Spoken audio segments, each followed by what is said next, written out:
Budget Committee. This is Monday, the 22nd of April, 2024 at 6:30 in the room in the evening. And we're going to go around first and introduce, everybody's going to introduce themselves so Amanda knows who's here.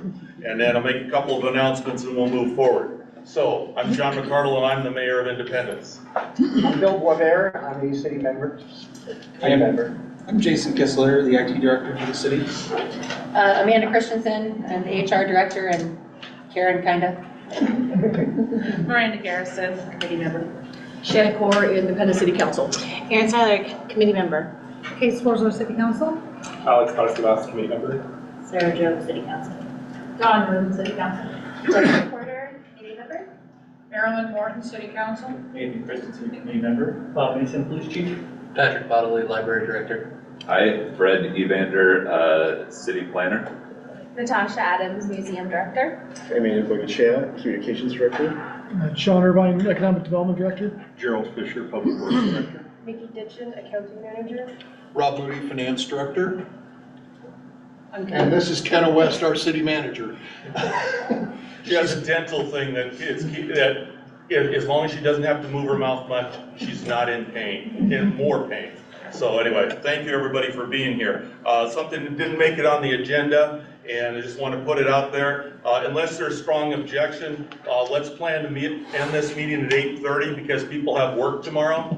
And for those that are here in the audience, we probably will only get through department heads presentations, and that's talking with Rob. So, sound okay with everybody? Okay. Before we go any further, Nathan, I know you have a statement that you have to make. Introduction, but really quick. I was going to. Yeah, I know. I was purposely. Chief was right there. Thank you. Go ahead. I need to disclose potential conflict of interest. My wife is a part-time employee with the city museum.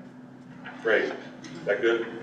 Good. I have a question though. How can it be a potential conflict of interest? Isn't it a conflict of interest?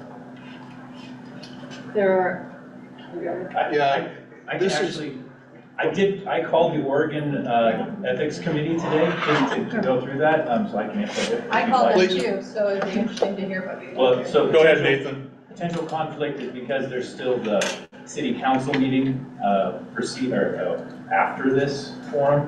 So it could potentially, what happens in here, affect my family financially, or, either increase or detriment, but it not definitely will. So it's not a will, it's a might, because of the way that there's still a vote, and then there's still a city council meeting that actually has to adopt the budget. That was my understanding, that's how I was educated. Zach, staff is saying that. That's what I understood from the presentation of the training as well. And also with visiting with our contract council. Okay, so we're going to move forward with that. I'm going to assume that everybody's read their material. Okay, thank you. I want to do that. So the next thing we have is we have to elect a chair, and we like to try to have a citizen person do that. Bill said he's interested. Is that okay with everybody? All in favor say aye. Aye. And opposed?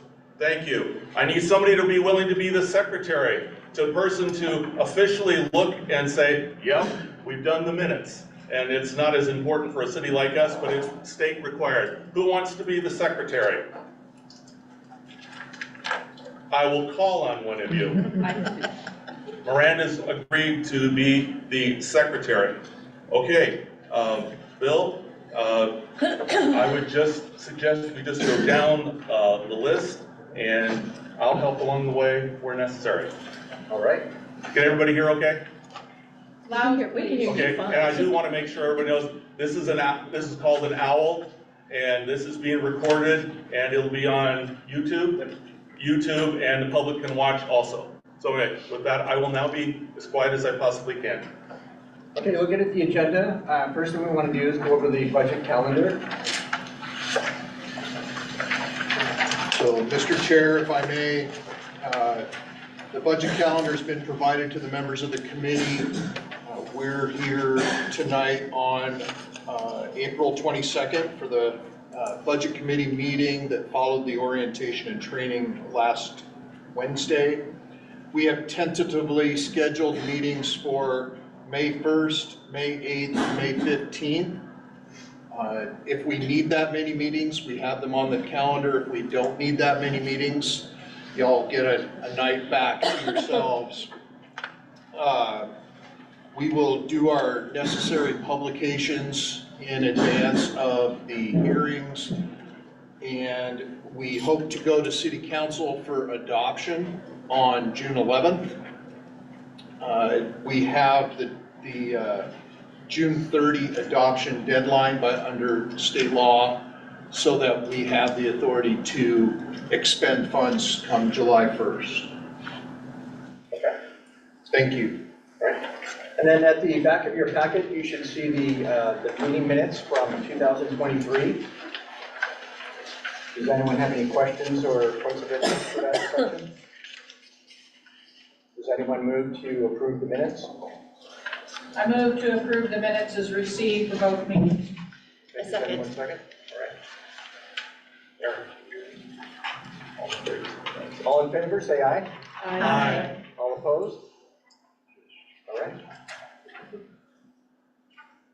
So next section is the budget presentation. We're going to start off with a message from Rob Moody, the Finance Director. Thank you, Mr. Chair. So just a couple of things before I get started with the budget message. We appreciate that last year's process was difficult, and we thank all of you for your support and patience as we work through last year's process. We did make some changes this year, one of which was getting the materials to you a little bit in advance of this meeting as requested, so we hope that that has helped. Finally, before I get started, a question was asked at the training on Wednesday about requesting additional information from staff during the budget process. We got the answer from Robin Klein with League of Oregon Cities, and that answer was that the request must come from the majority of the committee. So procedurally, if someone wants to ask for additional information, there would be a motion, a second, and a vote, and as long as that vote is in the affirmative, then we would be happy to provide that information. But procedurally, that's how we need to go. Does that make sense? Okay. All right. Got a question down here? Yes, please. Sorry, I took my glasses off. Couldn't Does see that it. include like questions like that are on the budget? No, ma'am. Like what's included as additional information? So if, making it up, if somebody said, can you prepare an analysis in support of something? Okay. Or asking for just additional stuff that's not in the budget. I don't ever want to go there again, but I was through one budget process where they asked for all the phone records from the Public Works Department, for example, which was a nightmare, but that's an example. Does that help? Yeah. Great. So I'm understanding that as things that are going to take additional staff time to prepare to bring back here. Yes. Okay, gotcha, thank you. Okay. So, again, we provide the materials. I'm going to assume everybody's read the budget message. I'm not going to read it to you. I was going to just work through what I think are some of the salient points, and then the city manager will have an opportunity to make some comments at the end if she can or desires to, and then we can take it from there. So we as staff are pleased to present the fiscal year 24-25 budget for your review, discussion, and ultimate approval. We presented you a balanced budget in total and by fund. Last year's budget process saw several service reductions, and we continue to face struggles in the general fund for fiscal year 24 and 25 and beyond. Projecting a significant shortfall we are projecting a significant shortfall in the general fund offset by a proposed personnel, dang, it's late on a Monday, public safety fee in 24-25 and plans to take a local option levy to voters that would support the library, museum, and parks operations beginning in 25-26. We're also looking, and the budget includes a transfer from the general fund to balance the operations in the tourism and events fund. This is a one-time transfer, it is not a loan. The proposed budget allows us to maintain current service levels for fiscal year 24-25, and we will continue to work hard to do that within the resources that are available to us. Looking at the council goals, the fiscal sustainability goal, we've refined our personnel services and cost allocations to reflect actual activities, trying to make sure that those allocations actually fit with the way business is being done. We have, with respect to the infrastructure, you'll see budgeted improvements to the water and wastewater systems in this proposed budget. Community engagement, you'll hear presentations from both the library and the museum directors as we move through the evening. Economic development, we have in this budget continued to work on the central Talmadge plan and work to attract industrial development to our community. With respect to transportation, you'll hear more about the trolley funding and some other projects through Public Works. And then finally, with regards to parks and recreation, this budget includes the kickoff for master planning for parks. So kind of jumping into those fiscal challenges that are kind of top of mind with this budget. The general fund, what we've done with this budget is we have brought you a plan forward. Trying to not have to reduce services in this current budget. So the next few things I'm going to describe to you are the components of that plan forward. So first of all, we propose a one-time spend down of contingency / fund balance in the general fund of $400,000. This takes us below the level that is highlighted in our fiscal policies, if you will. But there's a plan, or part of this plan is to reestablish that contingency over the course of 3 years.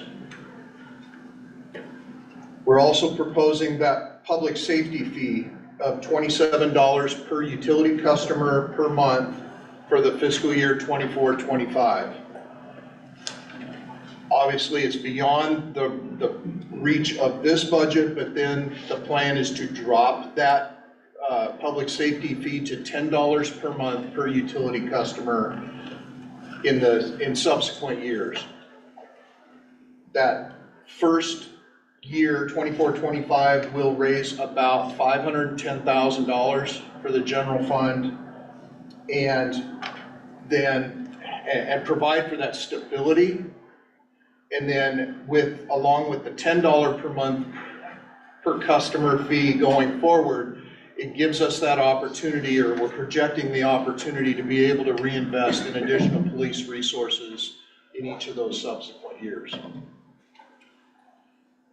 We're proposing that the work be done during 24-25 and it be put on the ballot for a local operating levy, or local option levy, sorry, to support library, museum, and parks. That would be a local option levy that would begin in 25-26 and be a 5-year operating levy that would need to be renewed every 5 years. We understand that this is all a very serious decision for this body. We don't take that lightly, and I know none of you do either. Again, we've tried to present you with a budget that is a path forward. Without the fees and the local option levy that's proposed, reductions in the general fund will have to be made. So moving on to the next section of that budget message, personnel information has been provided to you to give context to where we are currently in comparison to a full staffing model. Be clear that we are not asking for any new positions in the general fund or in the tourism and events fund. COLAs, cost of living adjustments are not included in this budget for any city staff, pending the completion of our negotiations with the police union and the bargaining that is currently underway. Once that bargaining is completed, we'll come back to the council with a budget adjustment that will account for whatever comes out of that bargaining. The debt section, or the debt heading there, we as a city are making all scheduled debt service payments and budget to continue to do that. And we also continue to make those payments on the, interfund loans, mostly from urban renewal back to various funds of the city on a scheduled basis to resolve those as quickly as possible. There's a couple of charts there that show 5-year projections. The first with property tax revenues and the first with the proposed revenues, not property tax, proposed revenues in the form of that fee, and the local option levy in the subsequent years. That's what that first chart shows. That allows us to get some modest growth back in fund balance over year, which is accounted for in that spread between total sources, total uses. That second chart, the scary one, shows basically that if we stay the course, that we'll have a deficit fund balance in the general fund in fiscal year 25-26. With that, I guess I can ask if you have anything additional you want to add? No? Okay. So, Mr. Chair, I'll turn it back to you.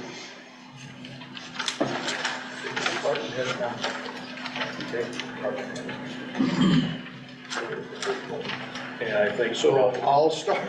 Yeah. So, real quickly, moving into the fund and the department specific information. I'll talk a little bit about the general fund revenues on page 13 of your document, for those of you following along at home. So we have projected statutory growth in the property tax revenues. That's allowing for 3% increase in assessed value and then translating that against our rates to come up with our actual revenue forecast. Franchise fees we're predicting to be relatively flat. Intergovernmental revenues are also flat. Relatively speaking, they're based on the information that we get from the League of Oregon Cities and estimates of our population for the 24-25 fiscal year. The big change here is under licenses and permits. Under the subheading of charges for services, you'll see that we budgeted $1,500 for 23-24, and the budget is $674,500 for the fiscal year 24-25. That's that public safety fee that we've talked about. What page is that? Pardon? 13. Page 13, about halfway down. $27, correct? That's the $27 public safety fee, yes. Thank you. There were some other fees that were included in that as well. Only about a little over $500,000 of that is attributable to that $27 fee. Transfers in, you'll see at the bottom there, transfers in from the sewer fund, the water fund, and the storm drain fund. Those are franchise fees paid by our internal utilities to the general fund.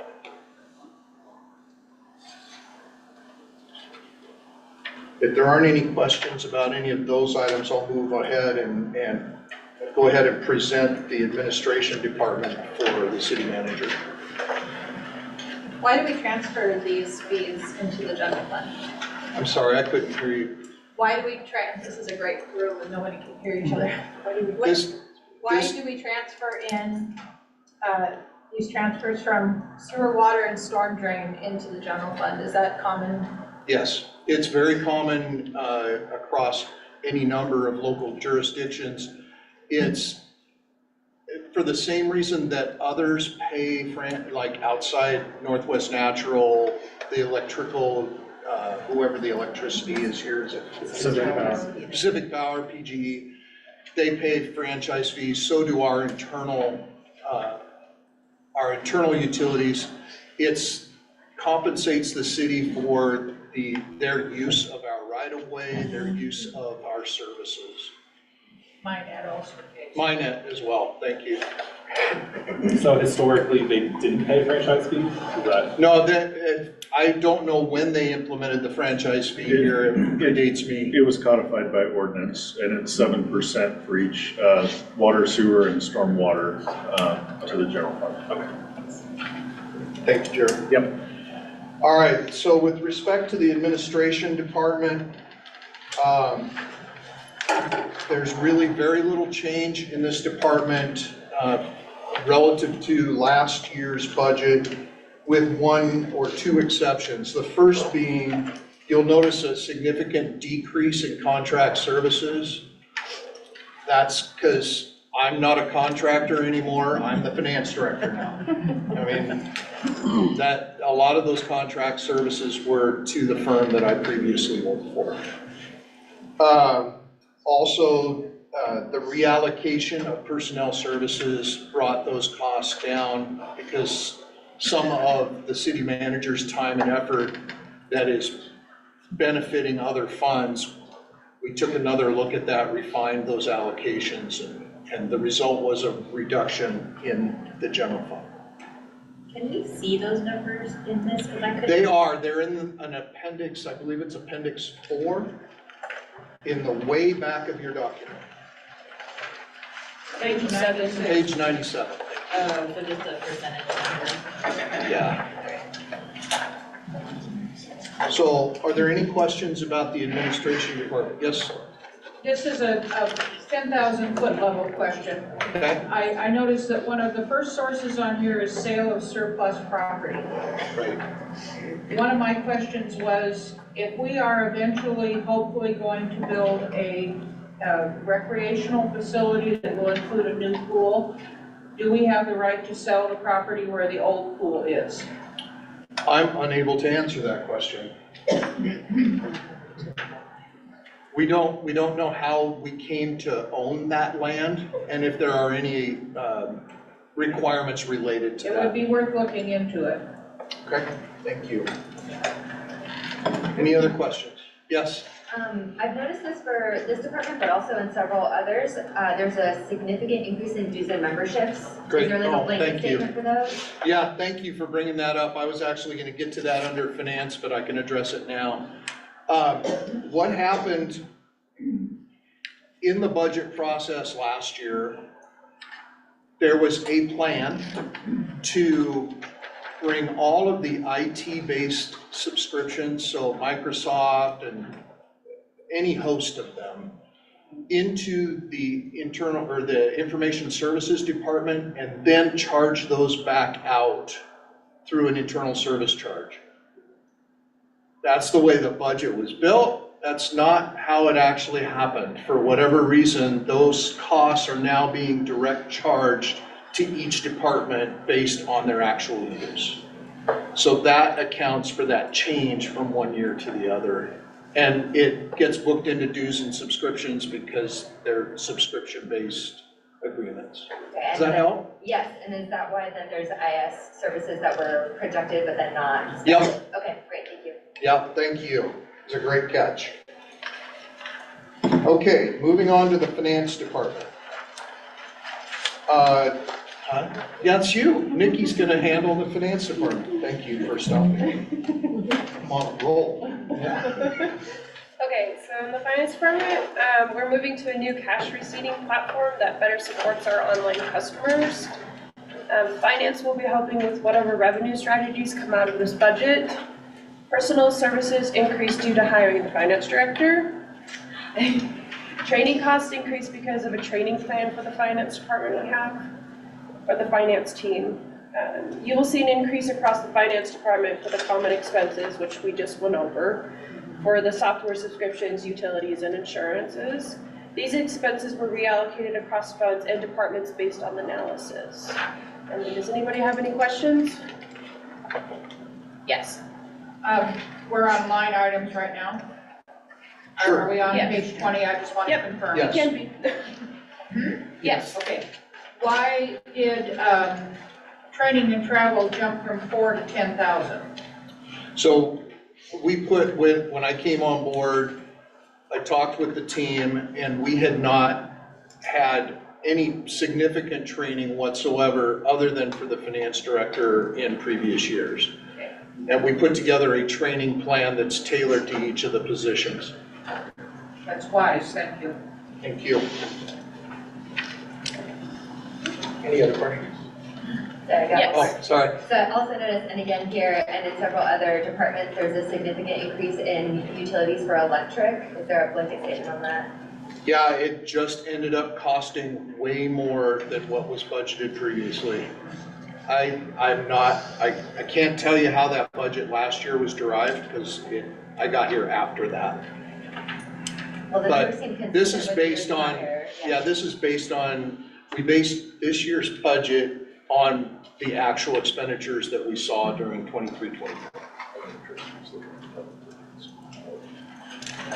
Yeah, We've heard that electricity is gonna have double-digit increases going forward. And that- PP stands for a 17% raise. Yeah, and that's mainly because of the lawsuits that happened because of the fires. They're putting that back on the customers. Then I'd just like to say on the record, in addition to Grants recently sending a notice that their rates are going up, and now the city wanting to charge $27 per month per year, it's gonna be really, really difficult for individual households. thank you. No, thank you for your comment. All right, next is Human Resources. Sorry, I was finishing your comment. Okay, so I'm in charge of the human resource budget. As you can tell, it went up a little bit this year. Nothing significantly, as Nikki said, and it was electricity, reallocating all of the funds to be in the right location. We did decrease in the area for our recruiting software. We actually lowered the amount in that area, just because we got a different platform. It's gonna be a little bit less expensive, so. What's the dues and memberships? Dues and membership, same thing. It's gonna be for software. That's their allocation of the Microsoft and CDW and those things, as well as each department has specific So there's dues and memberships for Exactly. whether it's my membership in the AICPA or yours Mine's in for SHRM. sure, and the memberships in my HR organization. Is there any questions? I have one. Okay. This maybe it's probably a broader question about personnel, but given it resides in human resources, paid leave Oregon. Yes. There was some discussion, I'd asked the question last year about potentially going and pulling out the program and going third party. That's what we're doing. Is that, okay? That's what we're doing right now, is we are third party. Going, Yep. That's exactly how much what we is did. that gonna save, or what's the net estimated? I would need to look at the exact number, but I can get back to you on that. Okay, thank you. Anybody else? And just one other small thing. I noticed that there is employee recognition and recruiting line items here. I don't see those in some of the other budgets. I oversee all of it, so there's not in each individual department, that's for all employees, not just me and my own department, so. That's for everybody. She used it to put pictures up all over City Hall so we'd recognize her. Sorry, bad joke. Okay, next we have, Information Technology Department here with Jason Kessler. Hi, everybody. So most of the IT budget remains the same. We're pretty reduced. One thing that you'll see that's increased is small tools and equipment. There's quite a large increase. That is to start the process of replacing all of our workstations, so each individual employee's computer. Basically, we've deferred that maintenance since before the pandemic. So now we have some computers that are over 10 years old. And essentially, we are forced to do that in October of 2025. End of support will happen for Windows 10, so we all need to get to Windows 11 before that date. the old computers, it's not just that they would run Windows 11 slow, they will not run Windows 11 whatsoever. So we're actually tackling half of that project this year, this budget year, and the rest the following budget year. The other increase that you'll see is under utilities and telephone. We migrated to a new phone system. Actually, we're right in the middle of that. The reason that it's so heavy in IT is that we use most of the back-end stuff that each user doesn't. As far as allocating the rest, it's mainly just handsets, which are a lot cheaper. You'll also notice that there is that issue with contract services, IS, and then the dues and memberships. That would be IT's share of software that we buy essentially. One other item that I did want to pick out, since I've heard quite a bit about it, rest assured we will be repairing the Osprey camera next year. We just have to wait for them to be done with the Nest this year. Does anybody have any questions? I have a comment. Sure. I want to draw the committee's attention. As you know, that the Central School District was recently hit by an international ransomware attack. And I want to, call out Jason for providing mutual aid and mutual support along with other city staff to the school district, and they recognized that assistance, and it was huge. And I can't tell you how huge that was. And so besides Jason providing assistance, he's also made sure that the city systems have been able to fend off additional attacks by other nefarious countries that are going after it, and it's not just by happenstance. And because of the work that, the team that worked on this, Jason included in that, I do want to let you know that you saw in the paper that the international folks were able to take down that international group that did attack a number of governments, and we think the Central School District. So I want to publicly thank Jason for what he did, what he's done in setting this up to be protected, because some cities ain't, and it's real bad when it is. So excuse me for going on, but I just wanted to publicly say that. Thank you, Mayor. Thank you. Next, is there any further questions? Okay, next we have the Economic Development Department, Con Irvin. Thank you. So yeah, for my budget, it's pretty much staying the same with a little bit of decreases. Again, primary focus is on providing small business development support, as well as trying to attract additional larger scale manufacturing industry to the community. And that's really reflected in the budget. Professional services is really kind of the only, I'd say, discretionary line that I have. That would be, the funds there would be going towards helping try to remove barriers towards being able to extend utilities to the property on Hoffman Road west of the airport, to try to get that property ready for development. It's it's something that's going to kind of potentially, there's a lot of question marks around kind of where exactly that might best be applied. It would be leveraged a lot when it happens. So that's what that is. The other things I'll point out, I've got the same dues and memberships situation as everybody else. And then training and travel at the end of this estimated year end is significantly higher than what was budgeted. You'll notice up in miscellaneous revenue, there's $3,200 that came in under miscellaneous revenue. That's because we're part of a Department of Transportation cohort looking at that's helping us develop transportation projects. They actually flew 3 of us out to Washington, D.C. for a couple-day convening, and then reimbursed us for all the costs of that trip. So that's essentially what that $3,200 is, and that's why the training and travel line is so much higher for estimated year-end expense. Other than that, I think I'd be happy to answer questions. Sean, how can the personnel services be 47.6K versus it was 259K? You're right. Yeah, I should have addressed that. So that's essentially the reallocation of personnel expenses that. I thought you were taking a big cut pay. Voluntarily. Yeah, no, that's part of the reallocation of expenses that's in the back of the budget. Go ahead. I just kind of want to go back to Jason again. Sure. Because on your dues and memberships, is that just for the IT department or is that for everyone? Correct, that's just for the IT department. Okay, so then your workstations is just for you guys? No, so the workstations, those are under small tools and equipment, that 34,000. Yeah. That is for the entire city, well, to do half of the workstations that we have here in the city. So why is one thing broken down by department and then this one is just you? That's an excellent question. We just didn't work through the direct charge of those items out to the departments.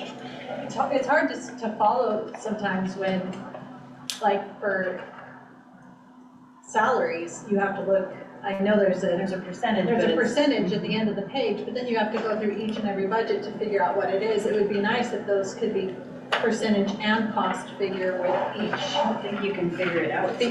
Yeah, it's really difficult to track that. And then also when you're looking at things, like we had a service fee or a subscription fee come out of the general fund for Microsoft and all those other softwares, because it didn't work to have them come out of each individual fund, yet each individual fund still has a fee for looking at Microsoft, those types of services. So I guess I don't understand why we're changing it from last year, because it didn't work, but we still have it divided amongst our categories. So the software, last year we did actually do direct cost allocations to each department, and we've done basically the same thing this year. We just didn't budget it that way last year. Last year was the worst year we did that. That's correct. But we didn't have last year, the year before's numbers to even know what the numbers were. Last year when we did budget, we did not have the previous year's numbers in our budget. Right? No, we did. Well, that's in our minutes. No, it's just like it's here for 23, 24, the estimated year end. We had that same information last year in the budget. Are you talking about the breakdowns for the subscriptions for last year? No. I'm sorry. That's part of it for me. Part of it, Yeah, so Sarah Jobe asked about the previous annual budget numbers and document. Rob Moody stated they were inadvertently omitted and we'll have them next year. Oh, I apologize then. That's okay. I was thinking last year it was really hard to understand what had happened the year before that because we didn't have those numbers. Now we have those numbers and they are pretty similar compared to 2 years ago when they were huge numbers because you're allocating them different places, but it's still very confusing to follow because you're just saying, Kenna's, 25% here, 25, and I'm like, okay, well, 25% of her cost, right? So there's no number to Understood. say 25% of what. So I made a note that going forward, we can try and put both the percentages and the dollars in there. Okay, that would just be helpful. Yeah, thank you. Thank you. Sorry to drag you through that, but now I understand. I would recommend too, because we talked, I'm sorry. Sorry, just to Okay, finish please. up, you mentioned about percentage breakdowns underneath my budget narrative. There is actually a percentage breakdown of what software costs are going to which department. If that's helpful towards what you're asking. It's on page 25.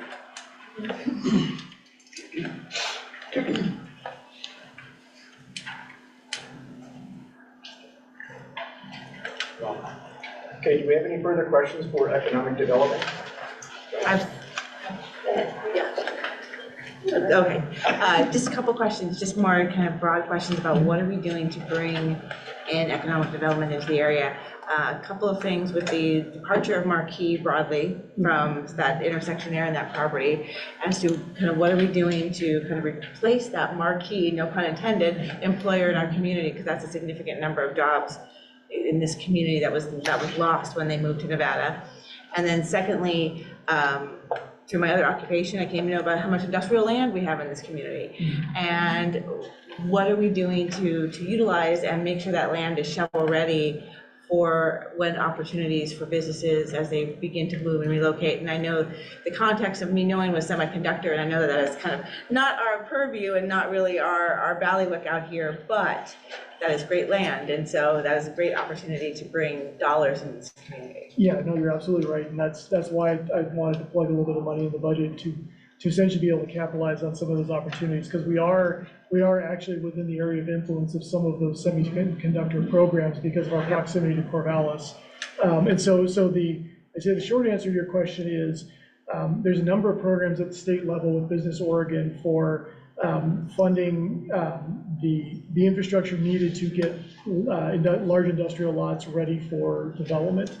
And so when I referenced the property west of the airport, that's a 43-acre industrial zone property. The utilities are not right next to it, and so it can be a challenge for any developer or industry to want to come in and say, okay, well, first step, I've got to extend utilities. And so that's what I'm essentially having a lot of conversations, both at the state level with the property owner and with other folks, about how can we make this happen? How can we do it in a way that frankly doesn't involve the city taking on additional debt or other expenses?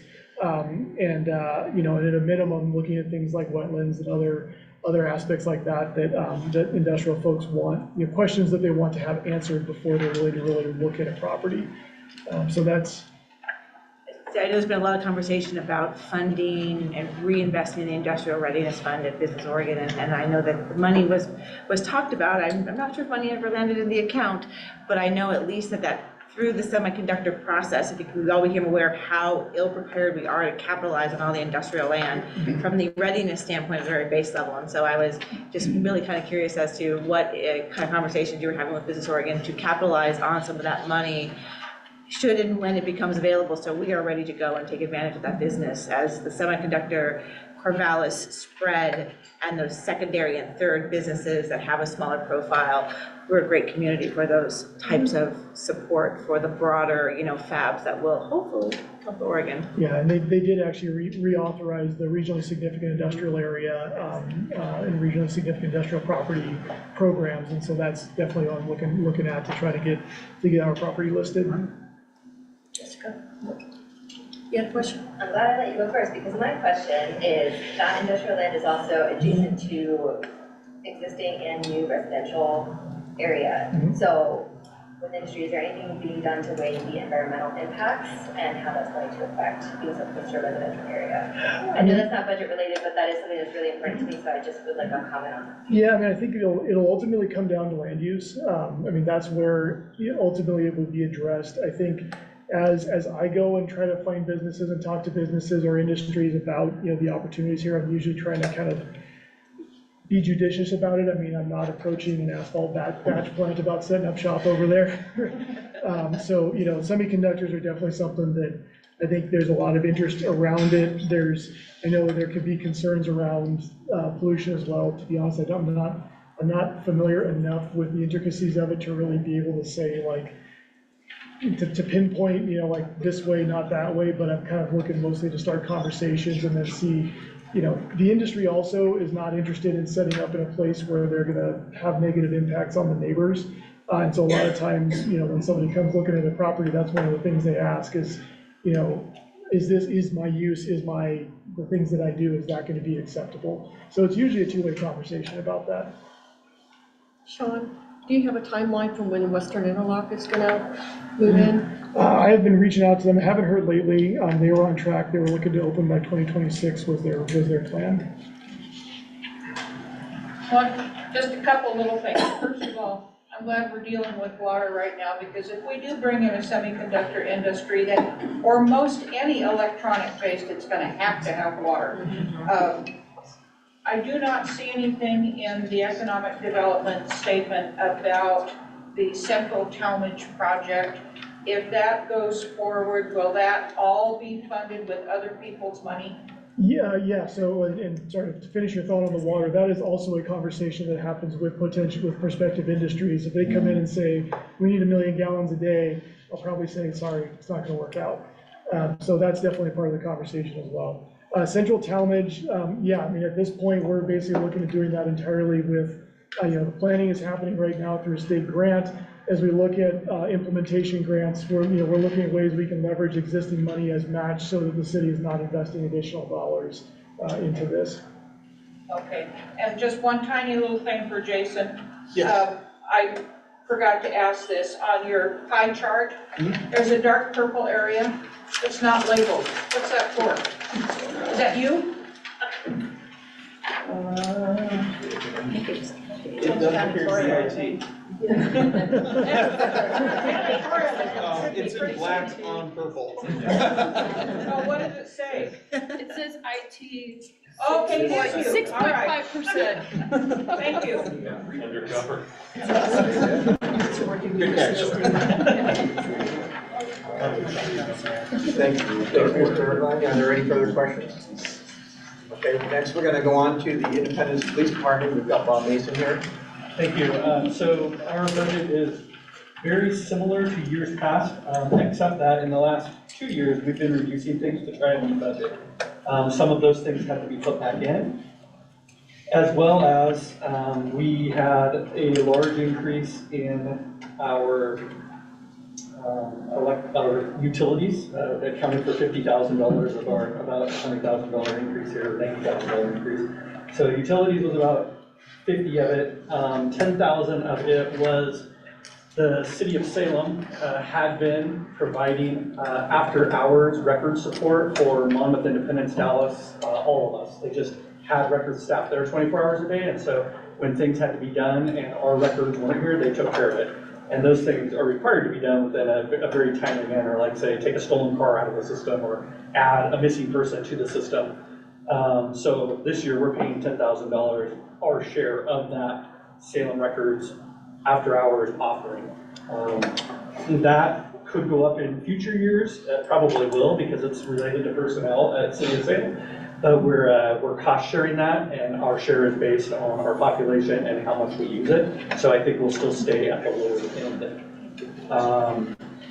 Technology, a lot of our costs that are not really able to be controlled are technology driven. Things like our Axon subscriptions for evidence.com and cloud storage of all of that stuff.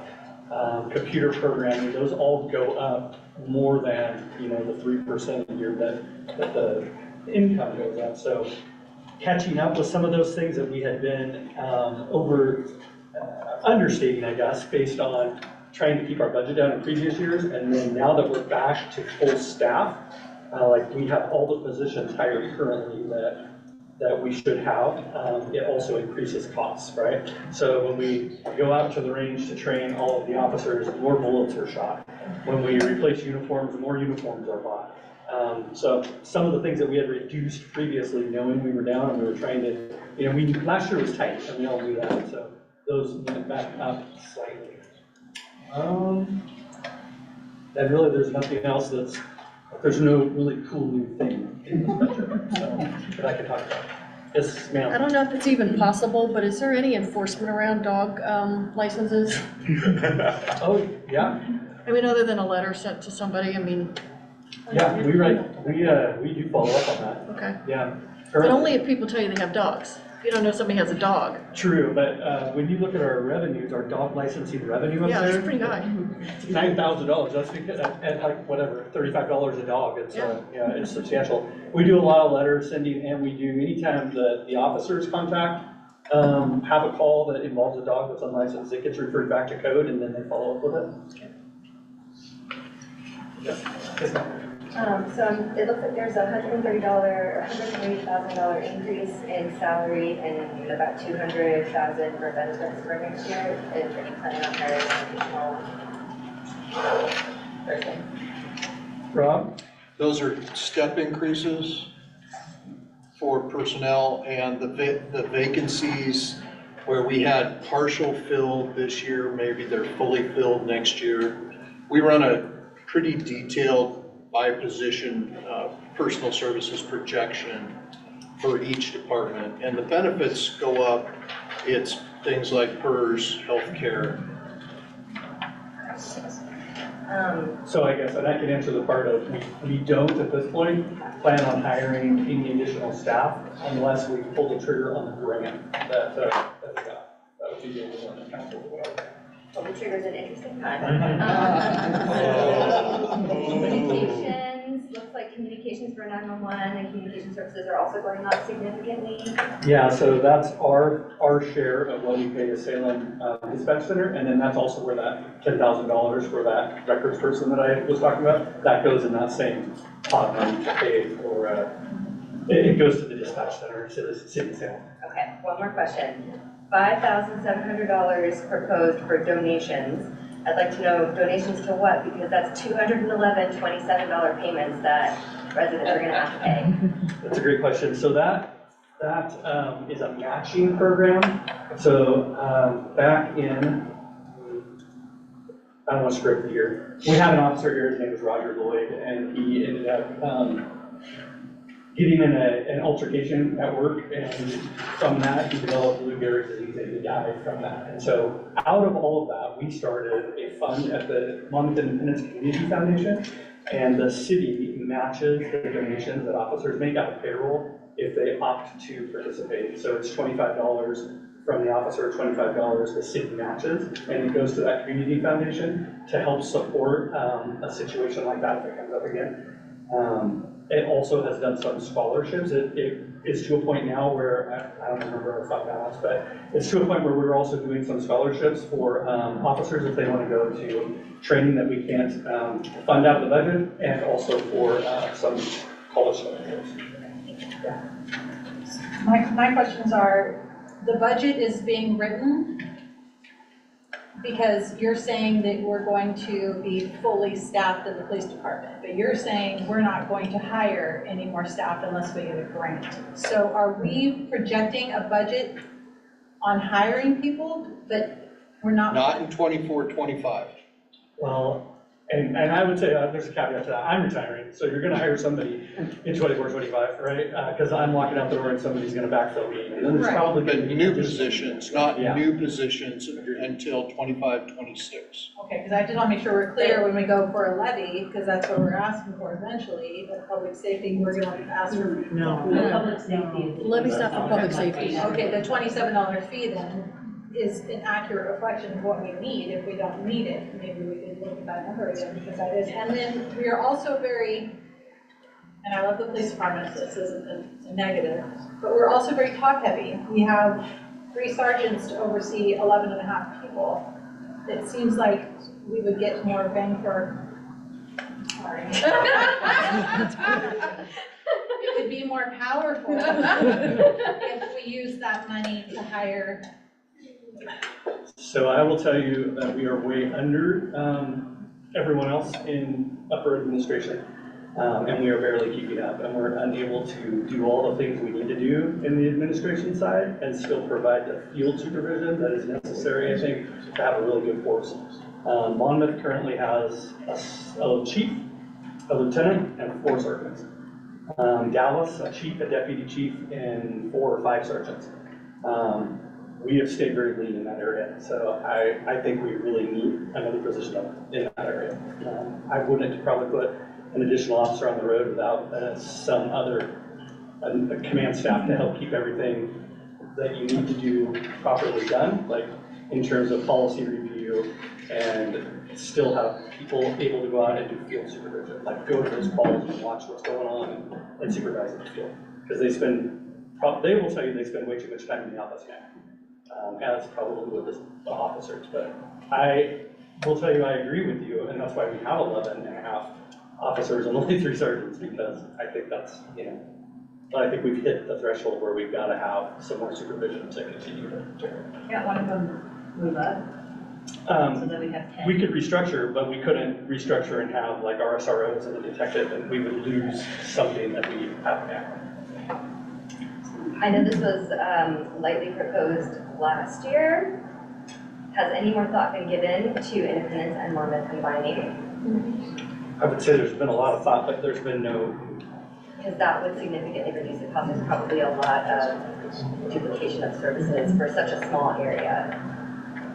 Yeah, and I had a follow-on to that, and I guess it's not necessarily for you, Chief, but how does our community pursue that as a proposal if we want to get serious about making it more efficient? Because school districts consolidated, fire departments consolidated.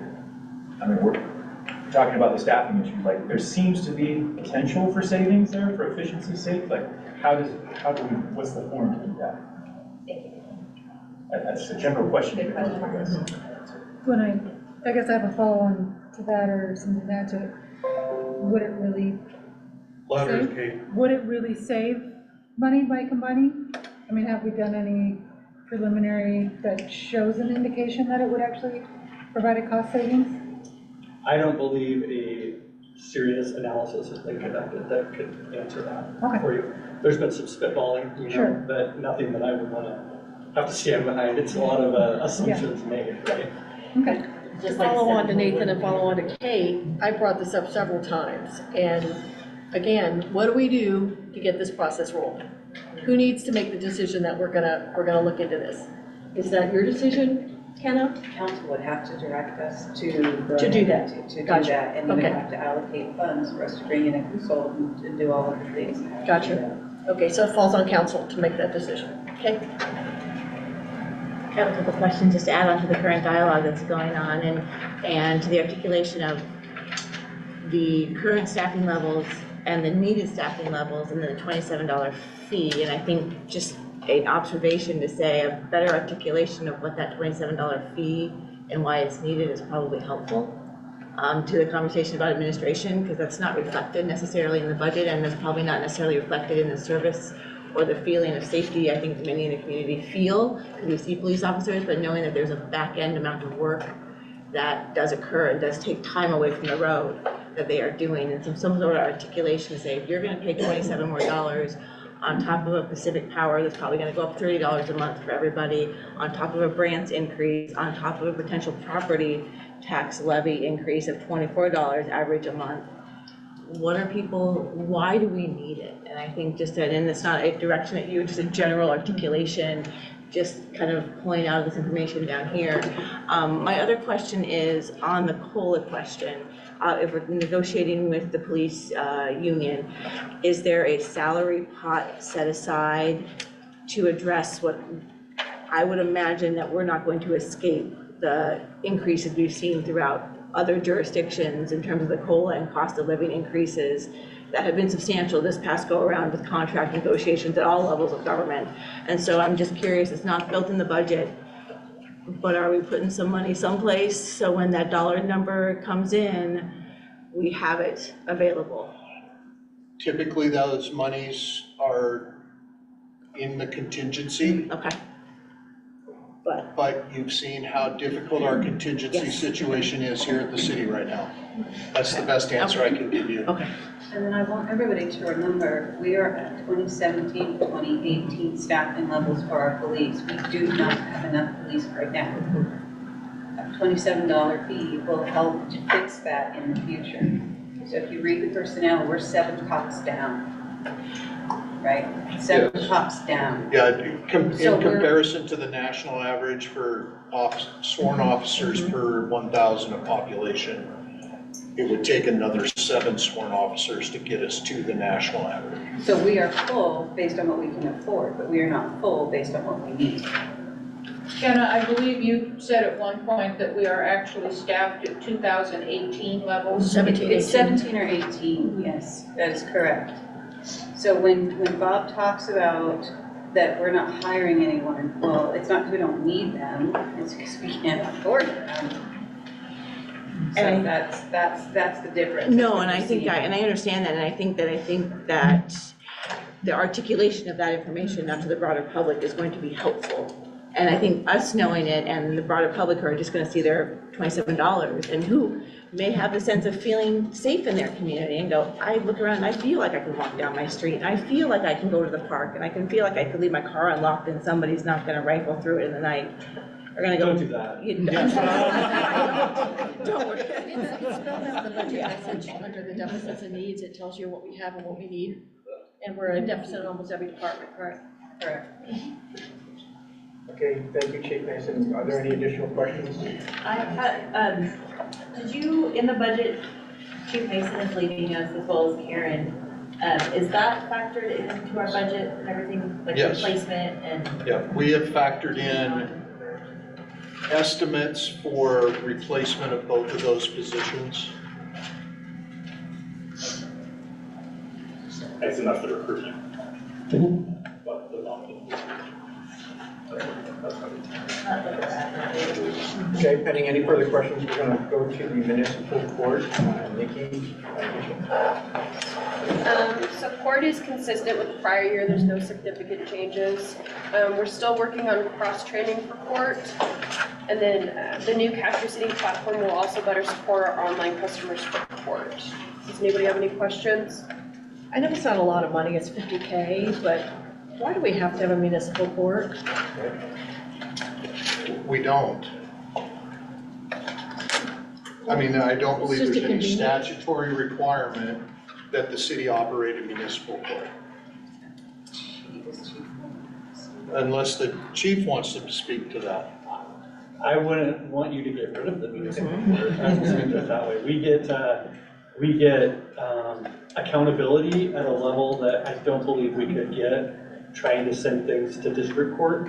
I also, I'm not actually aware, I've always had a municipal court, but a lot of what we do regarding like livability type things is done through our municipal code that the council adopts. And I'm not sure whether I can do municipal code at district court or not. I never have. So we've always, anything out of municipal code gets sent to municipal court, so. And I believe, Chief, correct me if I'm wrong, didn't Dallas go a long while ago to Polk County and then they pulled it back into municipal because it just didn't work for them? Yeah, they went to where a lot of their criminal citations and arrests were being sent to Polk County. And we still send most of our criminal stuff over there because the county has a lot more programs when you're looking at actual crime and trying to put people on probation and get whatever the underlying problem was addressed that our municipal court just doesn't have. I mean, you can see with this kind of a budget, you're not gonna have parole officers or probation officers out there, looking up on people and making sure they're doing the right things. So most of our crimes, we still send to district court. Our municipal court is mostly traffic and code violations. Okay. Are there any further questions for the municipal court? Okay, next we've got Brenda Vander with the Community Development Department. Hi there. So what you'll see here, and it's my first one of these, so thanks for having me. What you'll see in this budget is a drop in development fees that's largely associated with the SDCs and all of that sort of stuff. What you will note too is that then drops things like contract services, with which right now we are using to help with some outside review of projects.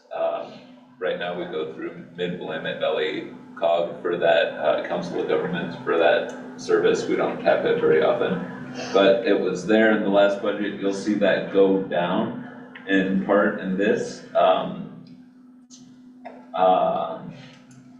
Just some things that we're working on over the next year are continued funding of the trolley. Obviously, it's not going to come out of this budget, but we're going to try and pull in grants and whatnot over the next year. And we also have a number of grant projects that will finish up in the next year, including the Central Talmadge project, the housing production strategy, which was funded through the state. We did get an infill development grant, which is funded through the state as well. And we are doing a downtown parking study right now, and all of those projects will occur over the next budget year. That's a good question. Yeah. Okay, so on your training travel, Yeah. you had $398, the year-end number. But you went to Washington DC, so how does that work? Does it get put somewhere else? That was in mine. That was the part of the Oh, that goes in $3,200 your- in mine, yeah, because I essentially aggregated everybody's Oh, into you put- mine and then got a single reimbursement for that. See, that doesn't make sense, because if you want to break it down, were you going over there for economic development, or were you going over there for community development? It was frankly an expediency thing because they only wanted one form from the city for everybody that went. And so I think that's how it ended up there. And that was a reimbursement, Yeah, so we we got did receive reimbursed. funding back. Yeah. So it's just a reimbursement, so it's. How much would we have to charge for the trolley to be self-sustaining per ride? Per ride? I think it's a challenging question because I think that we would see less ridership if we started charging. And so,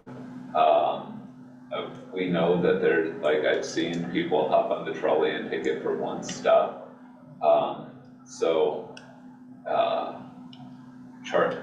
I think the equation of how much we would have to charge is something we really need to consider. We would like to fully fund the trolley to keep it free. And we have every intention of trying to do that through grant funds. So it's just totally out of the question to charge anything? I can't hear you, excuse me. I was just wondering, it's totally out of the question then to find the secure, stable funding for the model fitness trolley by charging a minimal fee? So when we start, it's the same thing with advertising. To do advertising, you then need a program for the advertising. So you need to have somebody then manage the program to advertise. It's the same exact thing with collecting money, is then you need to start pulling in the money, having a process to manage the money and all of that sort of stuff. And so the question then becomes, what is the cost of that? And how much fare revenue is actually going to support it? When you look at things like a lot of transit systems, they don't charge the full cost for the rides, regardless if they're charging a fare. Can I ask a question of the trolley? Yeah. So I understand the $3 million that came in through our state representatives and it went to Monmouth. That's right. When does that money run out, per se, on the current, cost to maintain our 3 trolleys and drivers and keep fare at 0? It will, we have service through June 30th of 2025. And then to add to that, are there conversations going on? I know in the next legislative session, they're going to be working on a new Connect Oregon, a new transportation package to ensure that if you're looking at the state for grant funding or some type of funding to work with our partners there to have funding, whether it be a grant program, whether it be added, it will be a substantial package. It will cover a number of multimodal transportation options, because I agree with everything you've said. It's an asset in our community, and we have provided transportation to people who have otherwise not been able to have transportation to the market and back. And to keep it free is, I think, crucial to that. And so I'm just curious, just the variety of options and creativity that is being pursued to keep this very valuable asset free and available to all of our community members. We're absolutely pursuing all sorts of different routes of funding, including that. We are aware of that package that's being discussed. Yes. And then Sean, will you talk about our programmatic? Yeah, so to that end, and we're definitely turning over every rock we can find. We've also submitted programmatic spending requests through Congresswoman Salinas' office. Essentially, there's a couple of different transit funding programs from the federal government that can and could fund the trolley operations.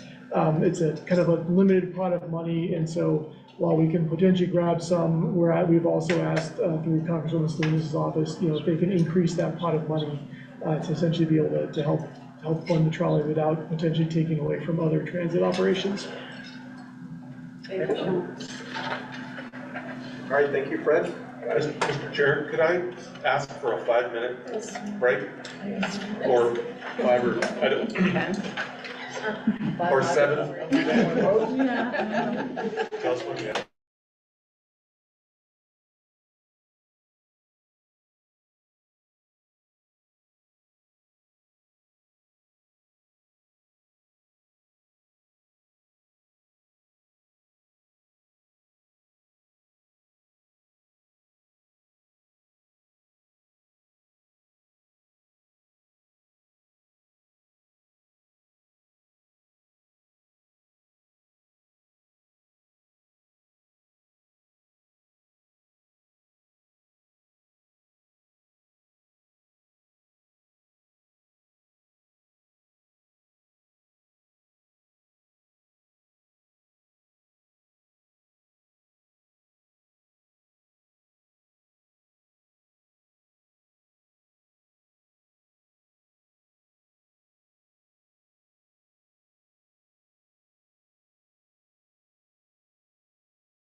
Next, we've got the building department, and that's going to be taken by Mr. Robin Moody.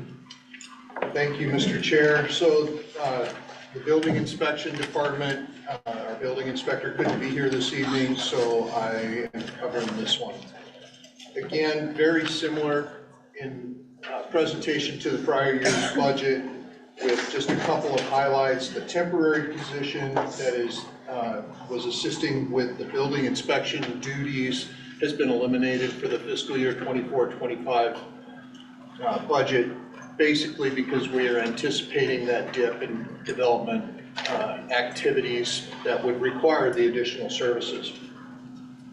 And the department budgeted for some additional training and travel costs in 24-25 related to attending a conference that is it's not an every year deal, but it's related to him maintaining his professional development. That's really it for this department. Are there any questions? Is there a retirement in that department also coming up? Not that I'm aware of. Is this a one-man show? It is. Thank you. All right, next pending any further questions for him, we've got the janitorial department. Amanda's going to take that. That's my other department. So in janitorial, we were able to allocate the funds of personnel costs a little bit different this year. So you're also seeing a decrease in cost. We estimated, because we put everything together last year, for supplies, we estimated higher than we needed, and so we did reduce that again this year. And so, but overall, everything's the same. Is there any questions? All right, next we have the Independent Public Library. Patrick? Yeah, thanks. So the library is trend-setting in many ways, and so we decided to take our cuts last year instead of this one. We are very straightforward with, like last year, this year, our increases, as you see, are the insurance and the utilities, and then the dues and memberships that every other department has talked about. Our big things that we're coming for, our ask, is we have a 20-year-old building and we have 20-year-old tables and chairs that people use in meeting rooms, so we'd like to replace those. And then we are also looking to replace the equipment and update we have two different STEM kits, I guess that I would call it. One is the computers that the Youth Coding League uses, as well as some giant bins full of tech supplies that we loan out to schools and to other libraries in our consortium, full of coding materials and the 3D printer and things like that we're looking to start replacing those, as well as the smaller STEM kits that anyone with a library card can come and check out, ukuleles and Legos and little makey-makers and things like that. So those are our big asks for this coming year. All right, any questions for the public library? Let's go than last year. All right, we've got the Heritage Museum, Natasha Adams. That's me. The budget submitted this year is pretty much identical to what we had this year. I do feel inclined to give you a few tidbits about the museum. As you all know, we reopened in April 30th of 2022, so we're about to hit our 2-year mark. Since then, we've had over 10,000 visitors through our doors. We're serving 6 school districts. We have a new traveling exhibit at least every 2 months. And we continue to partner with community organizations. The Ghost Walk now is under the museum, which brought about 2,000 people to downtown last year. And this year we also created the Meadowlark Resource Room that was funded by the Heritage Museum Society, which will allow us to continue our digitization efforts, provide more space for interns because we were turning them away. But it also, once we're done with our efforts, we will educate the community on how to use that equipment and be a resource for our community to digitize their own memories. So wedding videos on VHSs, we'll show folks how to digitize those. And there'll be a fee structure associated with that, but it will be minimal. So yeah, anyone has any questions? Any questions for the Heritage Well, this may be a question for you. Under the library and the museum, both their insurance, property insurance, general liability jumped pretty high. It's, again, looking at the way the policies were written and should have been allocated. I can't speak to how they were budgeted the previous Okay, year. so just adjust it. But yeah, it's Okay. an adjustment. Can I ask a question about the levy? Pardon? Can I ask a question about the levy? Sure. As it relates to these two particular. Couple of thoughts come to mind about it is, one, the thought of them closing if it doesn't pass is very sad. To that end, what are we doing as a city to set that up for success? What ballot is it going on? How are we educating our voters about the importance of it? And I say that because our own materials do refer to these programs as non-essentials. And they are essentials. And so. And I very much appreciate the question. I don't think we've gotten there yet. This is literally just trying to plan ahead. And I think, I don't want to speak out of turn, but I believe we're looking at going to the ballot at the first opportunity that really makes sense. We would probably need to do some polling and some of those things on the front end. That was gonna be my next question, was kind of how do we land kind of on this amount at this time? Yeah. Because I would be the thought of losing these two services, it just makes me very sad. And so I would want to be a part of whatever conversation is being had about how do we make this successful and how do we set this up for success? Because we need these. Parks as well. And parks as well, and to say, the kind of full kind of swath of key services that make this community so much what it is. And so I don't mean to get ahead of you. Thank you. John, you have a question? Is there a way of making a reasonable way to generate some operational revenue from the museum? If the levy does not pass, if the levy comes up against the school board levy, if the levy doesn't pass because we still haven't seen Polk County Fire District on our property taxes yet, that won't be until next year. Shouldn't we be proactive in trying to generate some operational revenue for the museum so that if it does not happen, we can keep the museum open somehow? We haven't conducted like a full-on study, but I think it'd be very similar to the trolley. We're giving, for instance, this month from April 18th to May 18th, every Tuesday through Friday, we have a school group coming. And they come because it's free. So if we started charging, we would no longer have those students coming through our doors. So it's really hard to put a value on the services that we provide. And then if we charge for them, we probably won't be providing those services anymore. So it's kind of I think that's something to definitely look into. I know that when my kids go to the Polk County Museum, to learn about pioneers, we all have to pay to get in, and we still do it every single year. If it comes to the point where we have to charge a small fee to sustain our operations and use the museum, maybe we should consider adopting a small fee sooner than later. Yeah, I don't know. Natasha? Yeah. Maybe you want to discuss I know it's Heritage Museum, it's not museum, or the society, it's not the museum itself. There is a fundraising opportunity coming up that will, for a $100 donation, we'll get what's that museum card called? Yeah, so the Heritage Society is working on, and it was prior to the budget coming out, a fundraising campaign. And because we're not a membership organization, we just accept donations. They've actually done some really great research, and the acronym is NARM, and I can't, National Association of Museum something. Yeah, but basically, when someone donates $100 or more, they get membership to this organization that then gives them all the benefits to the other museums who are part of it, and it's over 12,000 nationwide.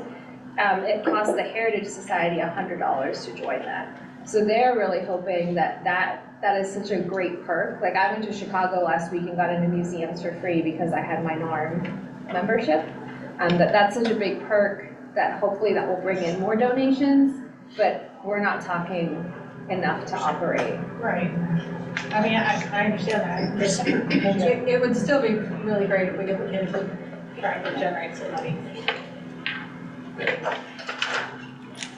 Additional questions? Is the part of that already? Yep, we just joined it, and I believe in the next month, the Heritage Museum Society will be rolling out their campaign on announcing that.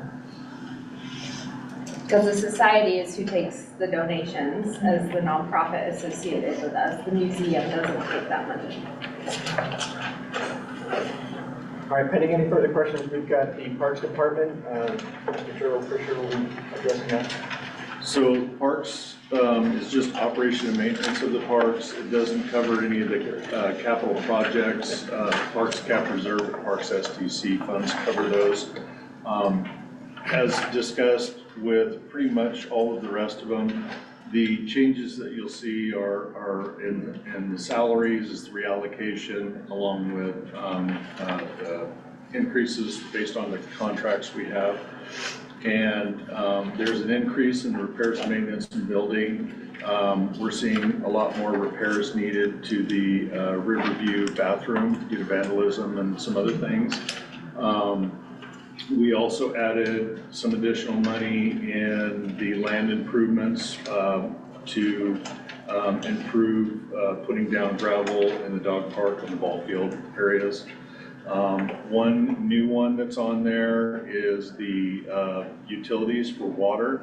In the past, the parks had not been getting charged for water, for watering all of the fields.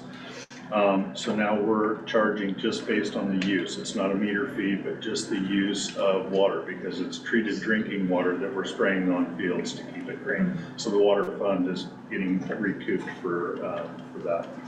And that's pretty much all within the parks. Anybody have any questions? Isn't the water fund really healthy though? One of the things about our water fund, if it's a bond or loans that they specifically ask for is are all of the services being charged and tracked, no free water. So you're cleaning this up, so, okay. Yeah. Sure, quick question, what is the water tower? So that's the tower that's right behind the shops. The revenue for the water tower, it's been in parks for way before I got here. But it's the revenue they get from having to sell units up on the tower. Oh, gotcha, okay. So they pay a rent and we actually, because it's rent generating, we pay taxes for that property. Yeah. Huh, okay. Is there a way that we can capture more rental fees? I mean, I think about how much and I'm not thinking for like summer music in the park, but it feels like there's an opportunity to maybe capture some more usage fees for the park. It's kind of balancing a delicate act on whether or not we keep our, was it immunity? Which immunity is it? Recreational immunity. You start charging for things, you end up losing that. So, yeah. Jessica, do you have a question? Is now an appropriate time to bring up David Klein's comment? That's actually in another fund. So either Parks Cap Reserve or Parks SDC funds, whichever one comes next, that's the one. Yeah. The only thing we have in the pool fund until the master plan is done and what's determined to be done with that property is we're paying for electric utilities and just basic insurance on the property.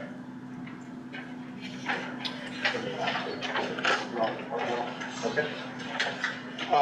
So on page 55 then, with respect to the general fund non-departmental, this is where we budget and recapture our debt service payments, our transfers out, and our contingency. So what you'll see there is the transfer to the building repair and replacement fund, that's Fund 215, is our share of the costs to fund those reserves from the general fund. It's been an ongoing deal. The transfer to the Tourism and Events Fund of $126,000, $125,756 that I spoke about in the budget message.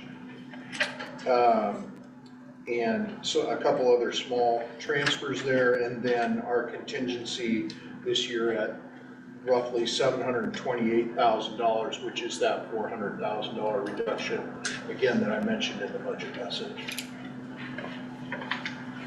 Thank you. I have a question on this. Why do we pay, why do we pay, the urban renewal debt through our general fund? Because and I'm speaking a little bit from just my understanding of history here, but the urban renewal issued debt in part to fund this building as well. And so our share, the split that I've seen in all the documents was 50-50. And so the city pays half of the debt on this building, and urban renewal pays the other 50%. Okay, and then on 85530 transfer water fund to the MyNet debt, who owns that debt? So there is, that amount is zero. Right. Okay, so I don't know what happened in 21-22. If somebody can help me with that. MyNet couldn't make their payments, and so the water fund had to make a payment, and they took out, MyNet took a loan from the city. That's all those loans. That's the IOU. And because they've paid their debt, they would have a 0-1. Right, because they've been paying all their own since that year, you'll see zeros in all the other years. And you asked about ownership of the debt. It's shared by the cities of Monmouth and Independence in a 55-45 split. Thank you. Okay, pending any further questions, next we have the Public Works Department. Mr. Fisher. I was just gonna get ready to go right into the water fund because everybody's had a chance to read stuff in the front. Feeding right off of that, in the revenues for the water operating fund, there's a loan MyNet payment. So what's happening is because the water fund was the holder of that, but the general fund actually kicked in money, the money that comes in from MyNet comes into the water fund and then is immediately transferred out to the general fund to pay that back. The numbers are 125,000 this next year, 201,000 the year after that, and 192. And then everything else would go back in to start paying back the water fund debt portion. So for the next 2.5 years, the money comes into my fund, but immediately goes to the general fund to make it whole, and then it only comes into the water fund. We have a sustainable infrastructure planning grant in the state grants section. That's for the water treatment plant facility. That's to work on getting that partnership together for the new water treatment plant. Something new that's in the charges for fees and services. What was happening was the funds that the developers paid and the work that we did that was built to that, that's been restructured. So the money that comes in actually goes into each one of my funds, and the expenses that go out for the contract inspection services and review and everything else is billed towards that cost. So the developers are paying for the work being done, and there's no impact on the ratepayers and taxpayers in the community. So we're tracking that a little better through the funds now. The big projects for the water project are Coltwell 4, Corvallis Road water line, which we did get federal funding for that, copper service replacements, and Coltwell pump upgrade, which I talked about earlier, which is we're taxing the pump station that's up at the North Water Treatment Plant. It was built to only push through so much water, and we're pushing so much water through it, it's burning up the pumps. So we got to replace that system. And then the other project that's in here is the water treatment plant. Don't have any specific notes, I talked about those. In the debt section, the water bond and the Chase Bank bond, we have the ability to pay those bonds off, or the loans off, in 2026. The Chase Bank in May of 2026 and the water bond in June 26. If we paid off the water bond, it would save us approximately $132,000 in interest costs, and the Chase Bank not as much, but it would save us $15,000 in interest costs. And with that, I'll take any questions you have about the water fund. Darryl, if you're losing me, I don't see Chase anywhere. It's. They're combined. Yeah, Loan it's, yeah. It's, 1110. yeah. So what's our So question? if you look at transfer debt He services, referenced two different, the second line item. Okay. Yeah, there's, the loans are combined in that one line item. In the investment interest, I've noticed a couple times now in a couple of these funds, what we budget and what we project and what we actually receive outstrips, and I'm just curious why we don't budget more, and I don't know enough about it to not ask the question. So, no, and it's a fair question. So the question's in regards to investment income or investment interest earnings. And it's been a long-standing practice amongst any finance professional to budget those low, right? Because we just never know. And historically, over the last 10 years, interest earnings have been budget dust. I mean, not even really worth talking about until the last couple of years, right? When interest rates went crazy. So for 24-25, we earned way more than we budgeted. So in looking at 24-25, again, trying to be a bit conservative, but also understanding that we're expecting some reductions in interest rates over the next year, and looking at, especially in the public works funds where they're intending on spending that money down, we've tried to reduce our estimates of how much interest earnings we'd actually have. It's a great question. I actually pushed really hard on him about in the other funds, because I'm gonna be spending so much, we're not gonna have the cash on hand, not gonna have the interest. And that revenue looks like you can spend it, but if I don't have the money coming in, I've gotta manage that to make sure that it's not accidentally overspent. Thank you for helping me knock it out of my skis. Any other questions? Yes, it looks like you're also proposing about $100,000 increase for salary and about 75 for benefits. Is that step? Yeah, that's the reallocations that I talked about in parks. It's in streets, water, sewer, and stormwater. So the allocations that. You have a new position. In what? Your new position. Your new position, your engineer. Oh, yeah. So we have, a few years ago, we had 3 positions that needed to be filled. One in operations, the city engineer, and then the city inspector.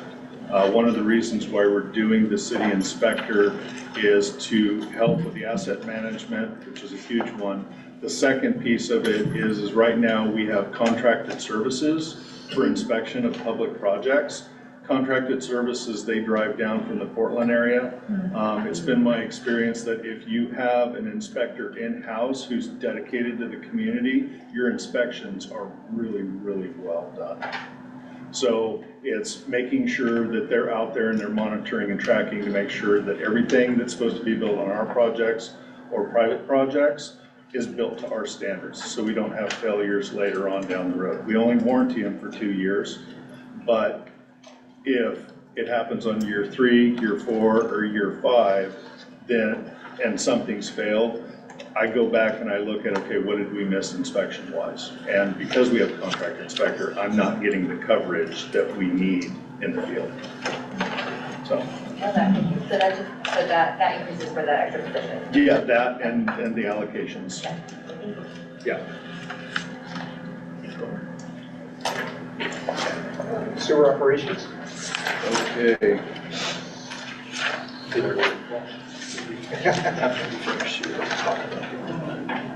After? Okay. All right, sewer, the big projects in here is the wastewater treatment plant upgrade, the C Street sewer project, we will finish it. 9th Street pump station phase 2 and 3. I'm working through some things. We'll just leave it at that. There's already had been passed a 3.5% increase on the sewer to cover the cost for the wastewater treatment plant upgrade. So, and we talked about the charges for services, that's that plan review fee and the revenue. Starting to get repayment back from Urban Renewal on the loan that came out of this. That is to the tune of about $43,000. And the loan, I'm anticipating 6 million, might not actually use all of it in this year, but the loan for the wastewater treatment plant. We're gonna spend at least 2 million of it in biosolids removal to try to address the smell that you've all been experiencing. That's Lagoon 1. In engineering, we have a little higher cost because we have to do a mixing zone study. That's the discharge out of the wastewater treatment plant. We're required under our permit to do that every so often. And I'm also going to have them do a new sludge survey out in the lagoons to verify as we go into the final design of the treatment plant upgrade, how much solids we actually have, because it's been a few years since the last time it was done. There is a change in debt service that he will talk about later. Any questions about sewer? So we have an increase in that, I'm sorry, I'm just putting it in my calculator. So about a $5 million increase in the sewer. Resource money taken in, that we're going to spend. And we're gonna start paying for that. Yeah, so there's two things going on. We received a $2 million grant from the state that's in the beginning fund balance. That's dedicated to the 9th Street Phase 2-3 project. Right. So that blows through. The other revenue is the loan proceeds at $6 million. That is directly to the wastewater treatment plant upgrade. Everything else that's in the fund is cash funded based on our existing user fees. We raised the user fees to cover this. Yes, to cover the work that's being done on the treatment plant. So like I talked about in the past, we'll use, if it's capacity increasing, we'll use SDCs that we have on hand first for a project. Once that's expended for the year, we'll go and use rate money, cash on hand. And then once that's been expended, then we'll start drawing on the loans. But I won't start drawing on the loans until I have no more cash on hand. And the whole point behind that is that if I have a $10 million loan for the treatment plant, but I only have to take out 6, 7, 8 million of that loan, I'm gonna do that and cash pay for as much as I can, so you don't have to long-term pay a lot more interest. Does that make sense? Yep. Okay, we're on page 62. We're now moving to the storm drain operations fund.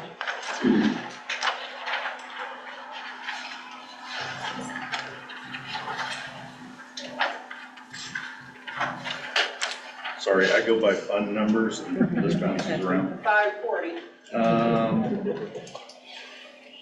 So the only major thing in here is, and we haven't had a chance to talk with them about it, is the Ash Creek Water District. Rumor has it they have funding to do some stormwater improvements. So we're gonna talk to them about potentially doing some improvements in the city that they fund. We manage the project and build, and that would provide a direct benefit to Ash Creek because their focus is on Ash Creek. So anything we can do to improve or impact Ash Creek, that's what we're trying to partner with them on. And I didn't have any other highlights in that project. Anybody have any questions about storm? Okay, pending no questions, we've got Fund 220 on page 64, Transportation Operations Fund. Okay, streets. Beginning fund balance is down about 4,000. Gas taxes anticipated to be up a whopping $200 from year to year. The interest income, we reduced that. We have a revenue in there of 2.5 million. That's anticipated for the 7th and Monmouth signal, which will actually help with getting some of those big capital projects done that have to do with housing. That was going to be a developer. We're actually looking at the potential of getting a state grant for that. And if we are successful in getting that state grant, then we'll move forward with doing the project in-house with ODOT. So it'll be a city-run project.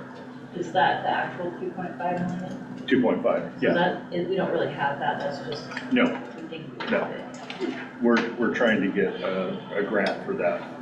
And Gerald, what's the charges for services, 50,000? That's that pass-through for the developer and inspector. Okay. And our charges for doing plan review and that kind of stuff. How can we put in our budget money we haven't received? Because if I don't put it in the budget for potentially being able to receive it, then I have to go through a complete change of the budget through council and potentially bringing all of you back to add $2.5 million into the budget. We're anticipating, and there's efforts underway to try to get that money through the state level. And so I put that in so that if we're successful and we get that money, we can do the project. If we don't get that money in the next fiscal year, I don't do anything with it. But wasn't this project going to be funded by the developer anyway? It was going to be funded by the developer, but the developer has since pulled out. But they can't pull out, right? Yeah, they never put in an application. But how do we go through the different phase of development there? Don't we have restrictions on whoever comes in to build phase 5, 6, and 7 has to put in the? Phase 5 and 6 can be built. They can't build phase 6A. And the developer that was doing phase 5 and 6 has stopped.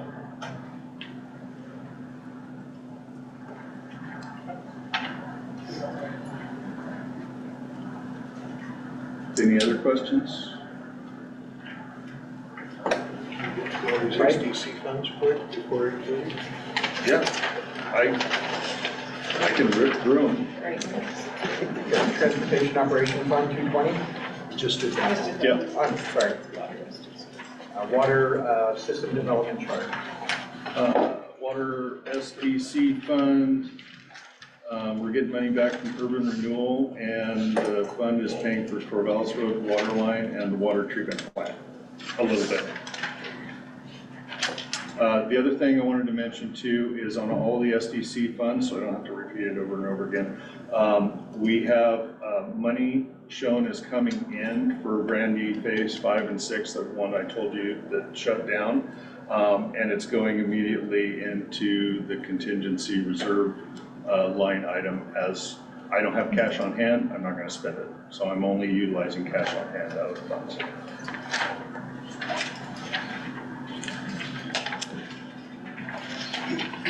Go to sewer.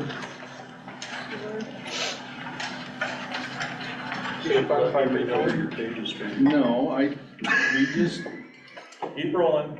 Numerical. I do have a question. Yeah. So, for the contingency having $174,000, is that a significant amount for the types of contingencies that we might be planning for? So if you look in the revenue line item, there's 174 potentially coming in from developers. I don't know that money's coming in, so I can't dedicate it to a project, so I'm putting it in the contingency line item. If nothing comes in, there'll be no money in contingency. I understand that part, I'm just saying, the contingency is for emergencies, right? Yeah, for SDC funds, the contingency, if you have that, yes, it's for emergency. The whole point of SDC funds, though, is to use them on projects and not let them sit, which is why if you took out the developer portion, at the end of the fiscal year, my balance will be zero. Your premise is more correct than an operating fund. Yes. Okay, thank you.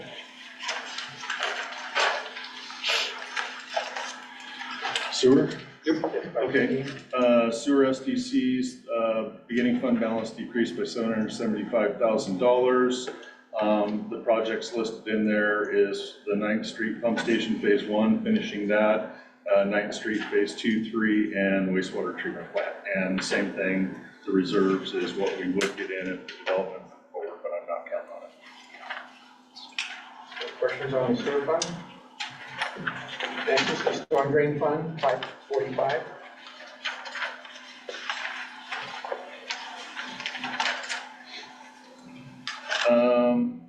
So the two projects that are in that fund are the stormwater master plan and mapping project. And if we're able to get it done, then we would go right into stormwater SDC methodology update. Cheryl, there's not a direct correlation between the SDC improvement of 52K and the contingency, which is 52K 789. There was a little left over in there. Okay. By the time I was parsing out numbers, I just ran out of time, so there is a little bit of improvement. If I'm really desperate for money, I'll go beg Rob to come back with a transfer and move the money up. But I think we'll be fine. I'm anticipating to burn it all up the next year. Okay. Any further questions? Next one is the transportation fund, 420. Capital expenses for that is to finish out the Hoffman Gun Club Road project, which they've awarded and should be having a pre-construction meeting soon. I'm still waiting to hear back. And also starting the Chestnut Bridge project, which we were successful in getting some federal funds for a later portion of that project, but we're going into design on it. And then there's additionally some money in there for 7th Street Monmouth Signal, just because of costs with doing stuff with ODOT. Any questions on transportation? Our next is the Parks Fund, 430. Okay. This is where you can do claims. Yeah, so this is where we can talk about, Jessica, what you had talked about, or David Klein's thing. Okay, so in here is, in the engineering section, is the Parks Master Plan update. And in the land and improvement section is Sunset Park.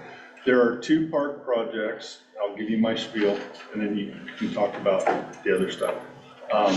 There's two projects. The Sunset Park project it was identified in the master plan. It was refined with another master plan that involved a huge community engagement, which is why it's higher up and why we moved forward with that project. We were also successful in getting an OPRD grant and now a T-Mobile grant to help fund that park. So all of that together, it's way farther along than any other project that we had in the Parks Master Plan. So I'm going to put that one aside. Parks Master Plan, it's 9 years old. Yeah, 9 years old. It's long in the tooth. Some things have been done in that master plan, and there isn't a really good breakdown of costs in there. The whole point of when we talk about master plans, 7 years is usually about when you want to start redoing another one. We're at 9 years. It's time to revisit that and look at all of the old assumptions. Are the projects that are listed in the old master plan, are those still the most important projects to the community? And if they are, I'm asking for a priority list. What should we put all of our treasure to as the highest priority, and then work our way down that list? There's going to be a whole bunch of high priority ones. Everybody's going to want their individual one. But really what I'm looking for is the project list the same? Has it changed? Do we have good numbers? Because the old numbers are not good. and to get that updated as quickly as possible so that we're poised and ready for when Sean goes back out and gets more grant money for projects, we have an updated master plan with actual numbers or good numbers.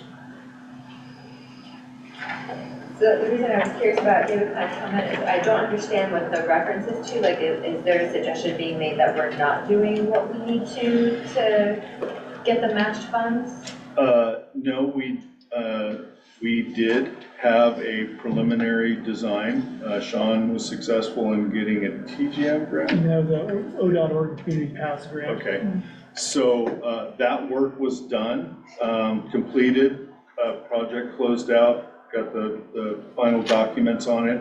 There are no other grants for that area. There's no other applications that have been, right? Other applications? Yeah, we have not submitted, so, yeah. Right, go ahead. So the project that he's talking about is the Willamette River Trail, so the extension of the river trail heading south. We got a grant to do preliminary design and engineering for that. That has been completed and closed out. You can, that grant is available to submit for a final design and construction grant as well. But frankly, there's just a few barriers to that project moving forward. Namely, there's a chunk of private property that needs to be acquired for the trail to actually connect. And so that would seem, that in my mind, that's the first sort of, if that doesn't happen, then we need to kind of wait on the rest of it. There's no sense applying for a construction grant if we can't build the whole thing. And then on top of that, the overall project cost is pretty significant as well, which would require quite a bit of matching funds, even at the 10% that the grant allows. So then, Gerald, am I understanding correctly, that you just want to make sure the community still wants this before we try to move forward? I want to make sure that the projects that are in the master plan are the ones that are current, that the community wants, and I don't have a huge vault full of Park SDC money. So if for some reason we decided to go forward on that project, we don't have enough money to finish it, and the Parks Master Plan wouldn't be funded, I would have to stop that project. Thank you so much Yeah. for explaining that. Yeah. Okay, and we are now at 8:33, and I want to respect all the members' time. So we're going to go ahead with the Park Capital Reserve, and then we do need to address the urban renewal briefly, and then someone can motion to adjourn. That's my goal. Actually, we want motion to recess. Right.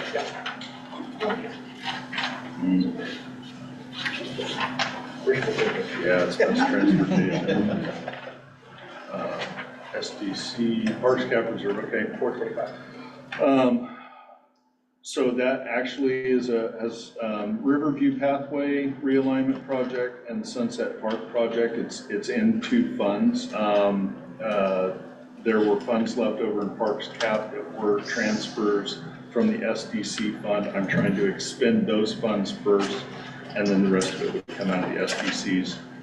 But the OPRD grant for $75,000, the intergovernmental revenues, and the T-Mobile grant, other revenues, is listed in there. Any questions? Did those grants and reduce the amount of SDCs we had to use to?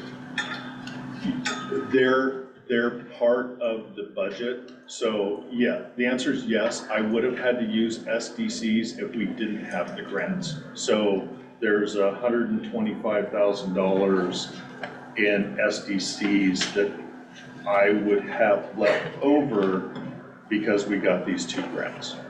And so once the Parks Master Plan's done, whatever SDC funds are left in the SDC fund budget, those can go towards future projects. I still can't believe we're spending that much money on the park. Mr. Chairman, since you pointed out that we're going to, it's our time, what I'd like to do is move to recess the Budget Committee until the May 1st time when we will finish the rest of these and then have discussion, and discussion will also happen, and there'll also be public comment that time. So if I could move, I'd like to move that.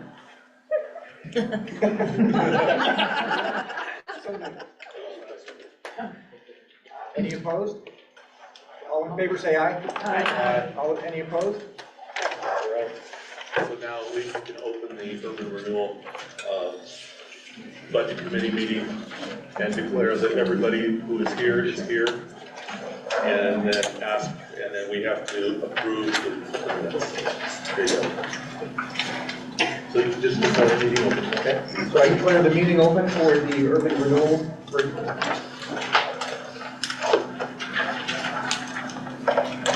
Okay.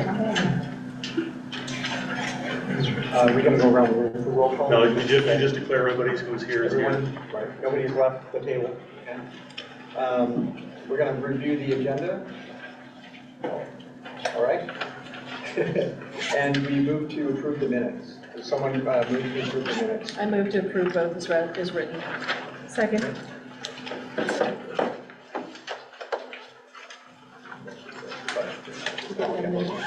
All in favor, say aye. Aye. Any opposed? Okay. Motion is carried. So next we have the urban renewal. Okay. Oh, the budget message by Mr. Moody. Thank you, Mr. Chair. So we're here to present the fiscal year 24-25 urban renewal agency budget for your review and discussion and approval. Quick summary, the agency continues to collect property taxes to pay down loans from the City of Independence and to pay on the full faith and credit obligations that have been issued. Those payments are budgeted in 24-25 to be made as scheduled. That's really kind of it. But I do want to touch on just real quickly a couple of differences between the urban renewal budget document and the urban renewal pages that you will see in the city's budget. Okay, so the urban renewal funds are funds of the city and as such are included in the city's budget document. For purposes of this meeting, the urban renewal is a separate legal entity and has a standalone budget. So you won't see in this budget document, you won't see inter-fund loans with the city because those funds don't exist in the urban renewal budget. You will see loan payments to the City of Independence. Okay? You'll also see intergovernmental revenue from the City of Independence, which is the payments from the city to urban renewal to make the debt service. I just want to be clear, people go, what? It was transfers, and it's supposed to be the same. It's not. It's, when you're talking about the separate legal entity and the separate budget document, there are those subtle differences. I hope I didn't just confuse everybody. Different parts. So It's the same dollars, it's just looking at it through a slightly different lens. So this is paying debt. Yes, they're collecting property taxes and paying debt. And with that, you can move to recess the urban renewal meeting. I'll move to that we recess the urban renewal meeting until May 1, when we'll. Second. What was that? Second. Okay, all in favor, say aye. Aye. Any opposed? Done, so carried.